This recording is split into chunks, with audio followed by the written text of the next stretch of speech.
अस्सलामु अलैकुम वरहमतुल्लाहि वबरकातुहू। अज़ीज़ तलबा व तालिबात, 26वें दिन आपको जो सरगर्मी दी गई है उसमें आपको एक बामाना लफ्ज़ का आखिरी हर्फ कम करना है तो दूसरा नया बामाना लफ्ज़ बन जाएगा। बहुत आसान है। जिस तरह आपने 25वें दिन पहले हर्फ को कम किया था, किसी भी लफ्ज़ के पहले हर्फ को कम करके, यानी बामाना लफ्ज़ के पहले हर्फ को कम किया जाए तो दूसरा बामाना लफ्ज़ बना।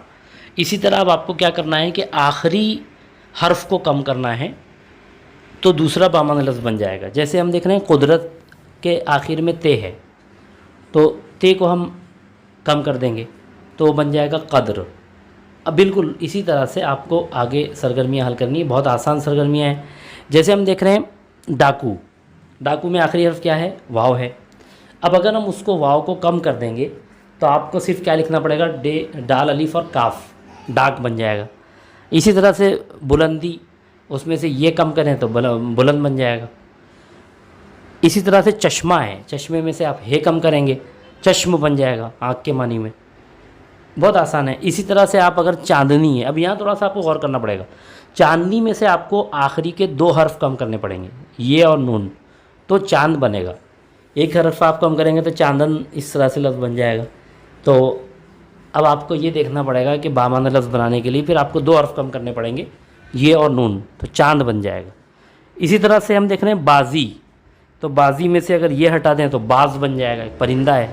शर्म में के आखिर में मीम है, अगर आप उसको कम करें तो शर बन जाएगा। इसी तरह जल्दी में आखिर में ये है, अगर हम उसको कम करें तो जल्द बन जाएगा। तो बहुत आसान है। अब आपको एक काम ये करना है कि अपनी किताब में आप ऐसे अल्फाज ढूंढें, जो भी उर्दू की किताब आपके पास है या अखबार या रिसाले हैं, उसमें आप क्या कीजिए कि ऐसे अल्फाज ढूंढिए कि उनको अलग लिख लीजिए पहले रफ़ कॉपी पर, और उसमें से आखिरी हर्फ कम करके देखिए कि वो बामाना लफ्ज़ बन रहा है या नहीं बन रहा है। एक हर्फ कम करने के बाद आपको बहुत मज़ा आएगा इसमें, बहुत दिलचस्प ये सरगर्मी है। और अगर वो बामाना बन रहा है तो आप उसको फेयर कॉपी में, आपकी जो जहाँ आप ब्रिज कोर्स की सरगर्मियाँ लिख रहे हैं, तो 26वें दिन आप ये लिख लें 10 मिसालें, तकरीबन कम से कम आप 10 मिसालें लिख लें, ताकि आपको ये समझ में आएगा कि एक बामाना लफ्ज़ से आखिरी हर्फ कम करें तो दूसरा बामाना लफ्ज़ उससे बन सकता है। तो इस तरह से आपको ये सरगर्मी हल करनी है। अस्सलामु अलैकुम वरहमतुल्लाहि।